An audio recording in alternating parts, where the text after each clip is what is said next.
In a small village nestled at the foot of misty mountains, there lived a young girl named Lian. Unlike the other children who eagerly helped their families with daily chores, Lian was known for her laziness.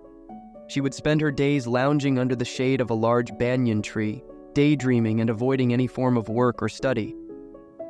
Lian's parents were deeply concerned about her lack of motivation. They had tried everything, from gentle encouragement to stern warnings, but nothing seemed to spark a desire for self-improvement in their daughter. One day, as Lian dozed beneath her favorite tree, she was startled awake by a gentle voice.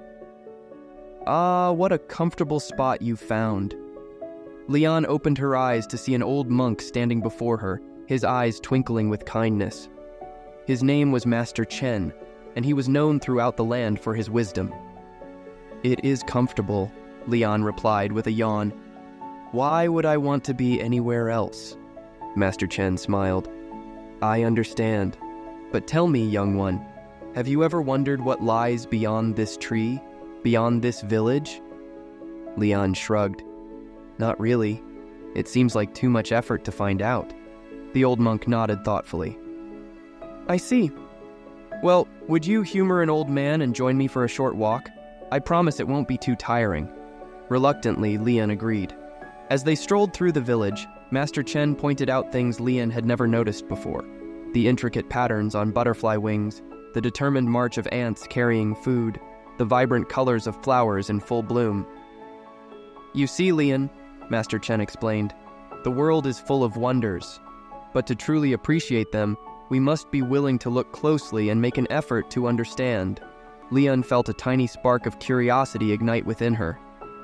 "But Master," she asked, "how can I find the energy to explore when it's so much easier to just relax?" Master Chen smiled. "Ah, that's where discipline comes in. Let me share a story with you about a young monk named Dao. Dao was much like you. He preferred rest to effort, comfort to challenge. One day, his teacher gave him an empty jar and said, 'Fill this jar with pebbles from the riverbed, but you may only place one pebble in the jar each day.' Dao thought this was a silly task, but he agreed. The first day, he lazily tossed a single pebble into the jar and went back to sleep. The next day, he did the same. This continued for weeks. One morning, Dao looked at his jar and realized it was still nearly empty. He felt a pang of disappointment in himself. That day, he decided to spend a little more time choosing his pebble. He noticed the different shapes, colors, and textures of the stones. As the days passed, Dao began to take pride in his growing collection. He started waking up earlier, excited to select his daily pebble. He even began to arrange the pebbles in beautiful patterns within the jar. Months later, when the jar was finally full, Dao realized something important. The task of filling the jar had transformed him. He was no longer the lazy boy who avoided effort. He had become disciplined, patient, and appreciative of small beauties. Lian listened intently, her eyes wide with interest. "What happened to Dao after that?" she asked. Master Chen chuckled. Dao went on to become one of the most respected monks in the monastery. His discipline and attention to detail made him an excellent scholar and meditation teacher. They had reached the edge of the village now, and Master Chen pointed to a small hill in the distance. "Lian, would you like to climb that hill with me tomorrow morning? The sunrise from the top is quite beautiful." Lian hesitated. The old habit of laziness whispered that it would be too much effort. But the story of Dao had sparked something new in her. "Okay," she said, surprising herself. "I'll try." The next morning, Lian woke up before dawn, feeling a mix of excitement and nervousness. She met Master Chen at the base of the hill, and together they began to climb. It wasn't easy. Lian's legs ached, and she had to stop to catch her breath several times. But with each step, she felt a sense of accomplishment. Master Chen encouraged her gently, sharing stories of his own struggles with laziness as a young monk. When they reached the top, Lian gasped in awe. The sun was just peeking over the horizon, painting the sky in brilliant shades of orange and pink. The village below looked like a miniature toy set, and she could see far into the distance where other mountains rose majestically. Lian whispered, "I've never seen anything like this before." Master Chen nodded. And think, Lian, you almost missed this because it seemed like too much effort. But you chose to try, to push past your comfort zone. That is the beginning of discipline. From that day forward, Lian's life began to change. Inspired by Dao's story and her own small victory, she started setting tiny goals for herself each day. She would help her mother prepare one meal, or study her lessons for an extra half hour, or try to learn one new thing about the world around her. At first it was hard. The temptation to return to her lazy ways was strong. But Lian remembered the beautiful sunrise and the sense of pride she had felt. As weeks turned into months, Lian's family and friends noticed a remarkable transformation. The once lazy girl was now eager to learn and help others. She still enjoyed relaxing under her favorite tree, but now it was a reward after completing her tasks, not an escape from them. After their first meeting, Lian sought out Master Chen. She found him tending to the temple garden. "Master Chen," she said, bowing respectfully, "I wanted to thank you for the lesson you taught me. I never knew that overcoming laziness could make me so much happier."